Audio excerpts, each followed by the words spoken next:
मेरे तुम्हारे सबके लिए हैप्पी दिवाली। इस दिवाली जब हर आयोजन भव्यता की मिसाल बनेगा तो उसकी नींव रखेगा विकास टेंट एजेंसी। छत्तीसगढ़ के कोने कोने में सजावट को नई परिभाषा देने वाले हमारे पार्टनर्स के लिए हम सिर्फ एक सप्लायर नहीं बल्कि सफलता में एक भागीदार है।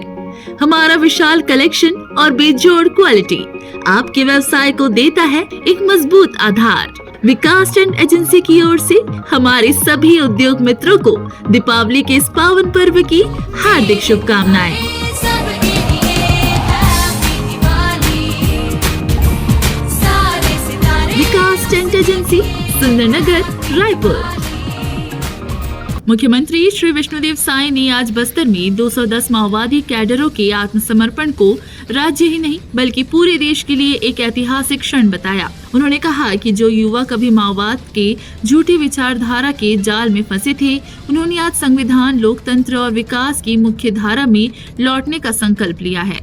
मुख्यमंत्री श्री साय ने कहा कि आज का दिन केवल बस्तर ही नहीं बल्कि पूरे छत्तीसगढ़ और देश के लिए ऐतिहासिक है। जिन युवाओं ने वर्षों तक अंधेरी राहों पर भटककर हिंसा का मार्ग चुना, उन्होंने आज अपने कंधों से बंदूक उतारकर संविधान को थामा है। ये न केवल आत्मसमर्पण का क्षण है बल्कि विश्वास, परिवर्तन और नए जीवन की शुरुआत है। मुख्यमंत्री श्री साय ने कहा कि बस्तर में बंदूकें छोड़कर सुशासन पर विश्वास जताने वाले इन युवाओं से मेरी मुलाकात मेरे जीवन के सबसे भावनात्मक और संतोष देने वाले पलों में से एक रही। ये दृश्य इस बात का प्रमाण है कि बदलाव नीतियों और विश्वास से आता है। मुख्यमंत्री ने कहा कि राज्य शासन की नक्सलवादी आत्मसमर्पण एवं पुनर्वास नीति 2025, नियद नेल्ला नार योजना और पूना मार्गेम पुनर्वास से पुनर्जीवन जैसी योजनाएं विश्वास और परिवर्तन का आह्वान है। इन्हीं नीतियों के प्रभाव से नक्सल प्रभावित इलाकों में बंदूक छोड़कर लोग शासन की विश्वास और विकास की प्रतिज्ञा को स्वीकार कर रही हैं। उन्होंने कहा कि आज का ये दृश्य केवल सरकार की सफलता नहीं बल्कि छत्तीसगढ़ के शांतिपूर्ण भविष्य का शिलान्यास है।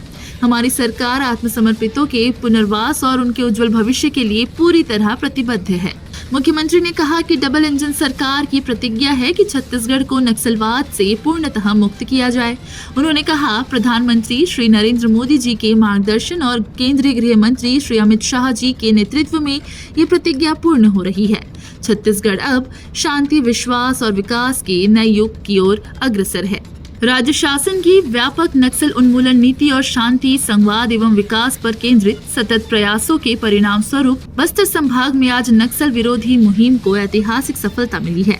पूना मार्गेम पुनर्वास से पुनर्जीवन कार्यक्रम के अंतर्गत दंडकारण्य क्षेत्र के 210 माओवादी कैडरों ने हिंसा का मार्ग त्याग कर समाज की मुख्य धारा में लौटने का निर्णय लिया है।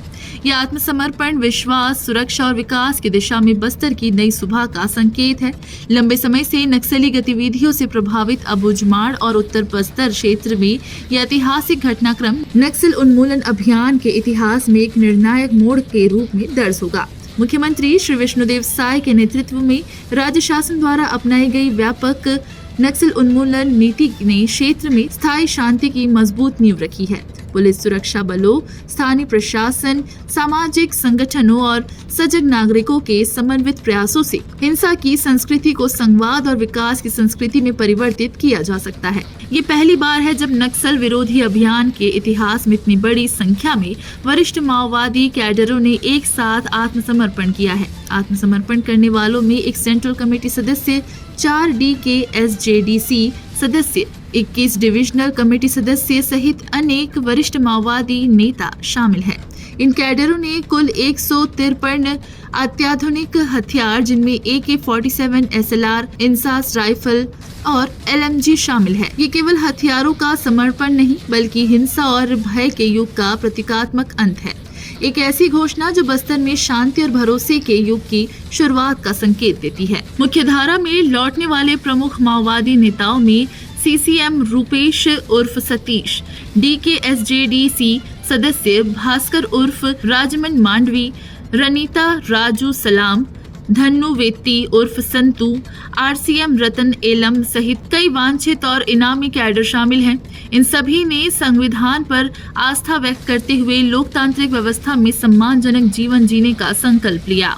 ये ऐतिहासिक आयोजन जगदलपुर पुलिस लाइन परिसर में हुआ, जहां आत्मसमर्पित कैडरों का स्वागत पारंपरिक मांझी चाल की विधि से किया गया। उन्होंने संविधान की प्रति और शांति, प्रेम एवं नए जीवन का प्रतीक लाल गुलाब भेंट कर सम्मानित किया गया। उन्हें संविधान की प्रति और शांति, प्रेम एवं नए जीवन का प्रतीक लाल गुलाब भेंट कर सम्मानित किया गया। मांझी चाल की प्रतिनिधियों ने कहा कि बस्तर की परंपरा सदैव प्रेम, सह अस्तित्व और शांति का संदेश देती रही है। जो साथी अब लौटे हैं, वे इस परंपरा को नई शक्ति देंगे और समाज में विश्वास की नींव को और मजबूत करेंगे। कार्यक्रम के अंत में सभी आत्मसमर्पित कैडरों ने संविधान की शपथ लेकर लोकतांत्रिक मूल्यों के प्रति अपनी निष्ठा व्यक्त की। उन्होंने प्रतिज्ञा ली कि वे अब हिंसा के बजाय विकास और राष्ट्र निर्माण की दिशा में योगदान देंगे। वंदे मातरम की गूंज के साथ कार्यक्रम का समापन हुआ। ये क्षण केवल 210 माओवादी कैडरों के आत्मसमर्पण का नहीं, बल्कि बस्तर में विश्वास, विकास और शांति के नए युग की शुरुआत का प्रतीक बन गया। कार्यक्रम के दौरान पुलिस विभाग द्वारा आत्मसमर्पित माओवादियों को पुनर्वास सहायता राशि, आवास और आजीविका योजनाओं की जानकारी दी गई। राज्य शासन इन युवाओं को स्वरोजगार, कौशल विकास और शिक्षा से जोड़ने के लिए प्रतिबद्ध है, ताकि वे आत्मनिर्भर और सम्मानजनक जीवन जी सके। लिए ही नहीं बल्कि छत्तीसगढ़ और पूरे देश के लिए ऐतिहासिक दिन है कि आज टॉप से लेकर नीचे तक कुल 210 जो रास्ता भटक गए थे, जो समाज से अलग हो गए थे, ऐसे लोग हमारे देश की संविधान पर विश्वास करके, गांधी जी की अहिंसा पर विश्वास करके,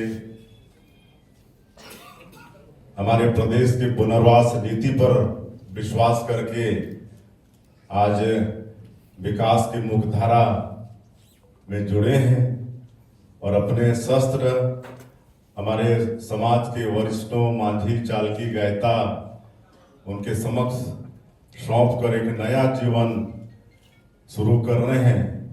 ऐसे सभी बंधुओं को बहुत बहुत शुभकामनाएं देते हैं, उनको बधाई देते हैं। उनसे हम लोग सभी लोग मिलकर भी आए हैं और बड़ा दुख होता था कि इस नक्सलवाद के कारण मरने वाले भी अपने लोग होते थे, मारने वाले लोग भी अपने होते थे और इसीलिए हम सब लोगों ने प्रारंभ में ही ये निर्णय लिया। हमारे देश के यशस्वी प्रधानमंत्री जी से प्रेरणा लेके देश के यशस्वी गृह मंत्री जी, हमारे प्रदेश के गृह मंत्री जी, हम लोग इसका समाधान होना चाहिए। और जब ये पता चला शुरुआत में पहले ही बैठक में कि ज्यादा नक्सलवाद छत्तीसगढ़ में ही बचा, उस समय 77% नक्सलवाद छत्तीसगढ़ में बचा था, बाकी 23% छत्तीसगढ़ से लगे हुए अन्य प्रदेशों में था। तो उसी समय से हम लोगों ने निर्णय लिया कि इसका समाधान होना चाहिए और हमारे गृह मंत्री जी कई प्रदेशों में गए, वहां की जो पुनर्वास नीति थी उसका अध्ययन किए और एक अच्छा से अच्छा पुनर्वास नीति हम लोग बनाए और आह्वान भी किए हमारे भाइयों से, भटके हुए भाइयों से कि आप लोग हिंसा का रास्ता छोड़िए। हिंसा से कोई किसी का भला होने वाला नहीं है। संवाद करिए और विकास की मुख्यधारा से जुड़िए। ये शुरू से ही आह्वान था और लगातार हमारी पुनर्वास नीति और आह्वान इस पर विचार करते हुए आत्मसमर्पण हमारे भटके हुए भाई लोग कर रहे थे। 1984 से भारत के हजारों घरों में एक भरोसा, स्वाद और शुद्धता का। श्री गणेश बेसन मिल। जब दादी अपने हाथों से बनाती और माँ हर सुबह टिफिन सजाती। हर निवाले में बसती है हमारी विरासत की मिठास। हमने वक्त के साथ बदली तकनीक, पर नहीं बदला स्वाद और शुद्धता का वादा। हम हैं श्री गणेश बेसन मिल, 41 वर्षों से आपके भरोसे का नाम।